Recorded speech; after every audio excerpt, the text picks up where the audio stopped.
Video 4, The Psychology of Money. Kenapa kebebasan lebih berharga daripada kekayaan? Rujukan The Psychology of Money. Bagian 1. Tenang dan menantang. Kita sering berkata ingin kaya, tapi kalau ditanya lebih dalam, yang sebenarnya kita cari bukan angka, tapi kebebasan. Bebas dari cemas, bebas dari tekanan, bebas lebih memilih hidup tanpa harus selalu takut. Bagian 2. Kita salah mengartikan kaya. Banyak orang menyamakan kaya dengan hidup yang bebas.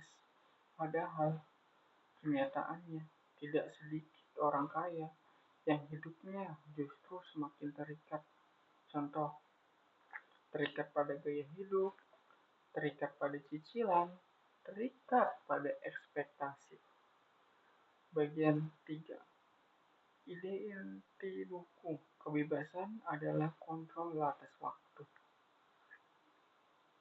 Buku ini mendefinisikan kebebasan bukan sebagai kemewahan, tapi sebagai kontrol atas waktu. Contoh, bisa berkata tidak, bisa memilih kapan kerja, bisa berhenti tanpa panik. Bagian 4. Kaya tapi tidak bebas.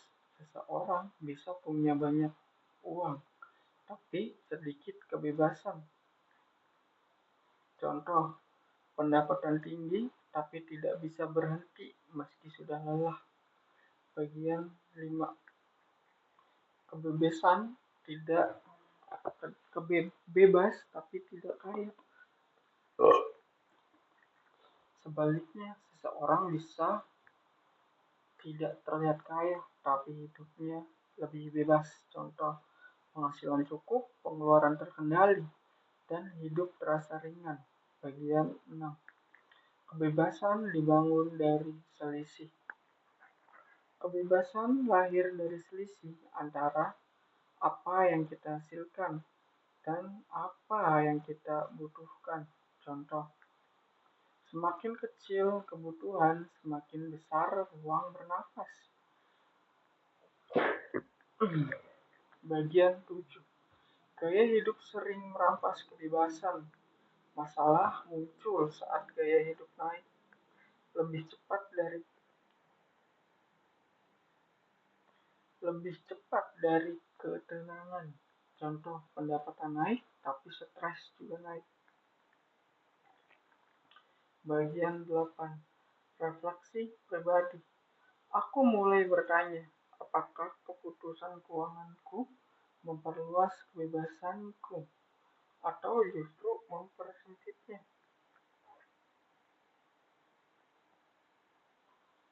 Bagian 9. Kebebasan adalah opsi.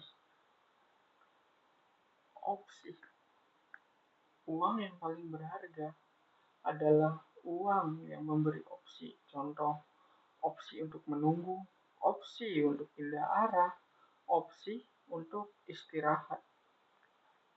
Bagian 10. Opsi tidak perlu pamer. Kebebasan sering tidak terlihat, dan karena tidak terlihat sering diremehkan. Contoh, cadangan dana lebih membebaskan daripada barang mewah.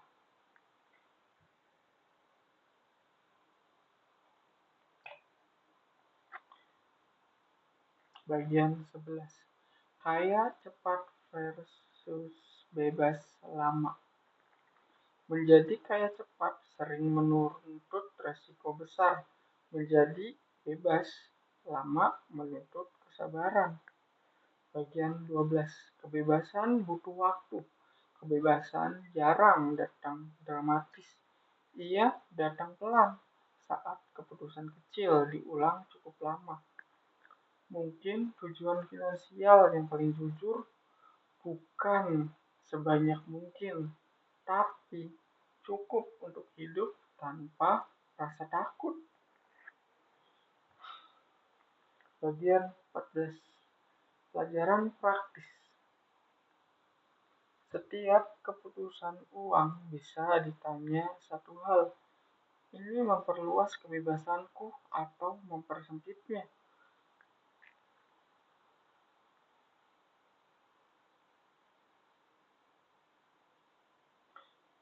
Bagian 15. Kebebasan bukan soal banyaknya pilihan. Kebebasan bukan tentang punya banyak pilihan, tapi tentang punya pilihan yang tepat saat dibutuhkan. Contoh, punya 10 kartu kredit bukan kebebasan. Punya dana darurat yang cukup sehingga bisa berkata tidak pada keputusan panik. Itu kebebasan. Bagian 16. Kebebasan sering tidak terlihat. Kebebasan jarang terlihat mencolok, karena itu sering diremehkan. Contoh, tidak terlihat seperti mobil baru, tapi terasa saat kamu bisa tidur nyenyak tanpa takut tagihan bulan depan. Bagian 17. Kaya cepat sering meminjam masa depan. Kekayaan yang datang terlalu cepat sering meminjam ketenangan dari masa depan.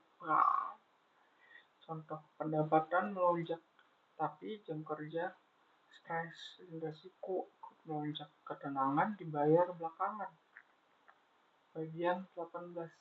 Kebebasan dibutuhkan saat hidup berubah.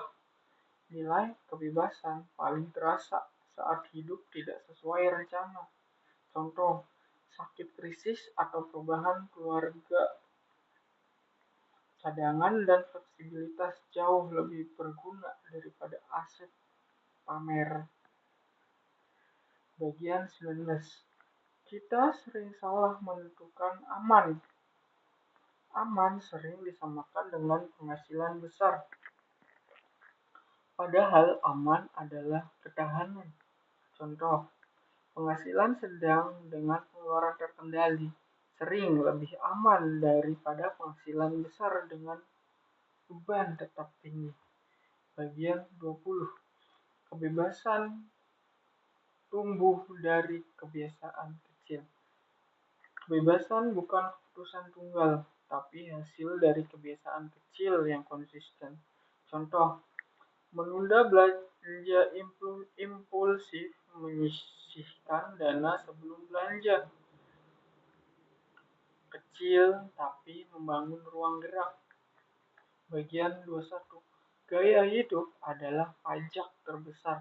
Pajak terbesar pada kebebasan sering datang dari gaya hidup. Contoh, kenaikan standar hidup membuat kamu harus bekerja lebih keras, meski sebenarnya tidak perlu. Bagian 22. Uang terbaik adalah uang yang memberi waktu. Uang terbaik adalah uang yang membeli waktu. Contoh, waktu untuk memilih pekerjaan yang sehat, waktu untuk istirahat, dan waktu untuk menunggu peluang tanpa panik. Bagian 23. Refleksi pribadi. Aku mulai menilai ulang keputusan apakah ini menambah kebebasan waktuku atau justru mengikatku lebih lama. Contoh, reflektif.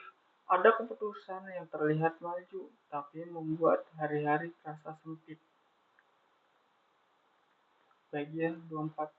Kebebasan butuh batas yang jelas. Tanpa batas, kebebasan tidak tertahan. Contoh, menentukan batas pengeluaran dan risiko, menjaga ruang bernapas tetap ada. Bagian 25. Kaya adalah opsi, bebas adalah kondisi. Kaya adalah opsi, bebas adalah kondisi. Contohnya, opsi bisa datang dan pergi, kondisi dibangun dan dijaga. Bagian 26. Kita terlalu menghargai angka, kurang menghargai ruang. Angka mudah diukur, ruang bernapas tidak. Contoh, target tercapai tapi tidak ada waktu. Itu bukan kemenangan utuh. Bagian 27. Kebebasan mengurangi keputusan buruk. Orang yang punya ruang membuat keputusan lebih baik. Contoh, tidak perlu menjual aset saat pasar buruk karena tidak terdesak. Bagian 28. Kebebasan adalah strategi bertahan. Dalam jangka panjang, kebebasan adalah strategi bertahan. Contoh, bertahan melewati krisis sering lebih menentukan daripada mengejar puncak. Bagian 29. Kebenaran yang tidak nyaman. Banyak orang mengejar kaya, padahal yang mereka butuhkan adalah bebas. Contoh, bebas dari cicilan yang menekan, bebas dari keputusan tergesa. Bagian 30. Inti pesan.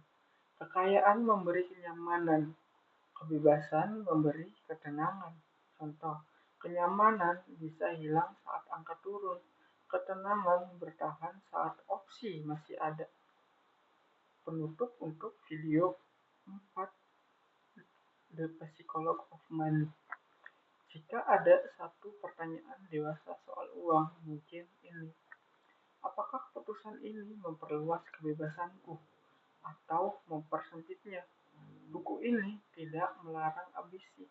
Buku ini mengingatkan ambisi yang sehat harus melindungi kebebasan, bukan mengorbankannya.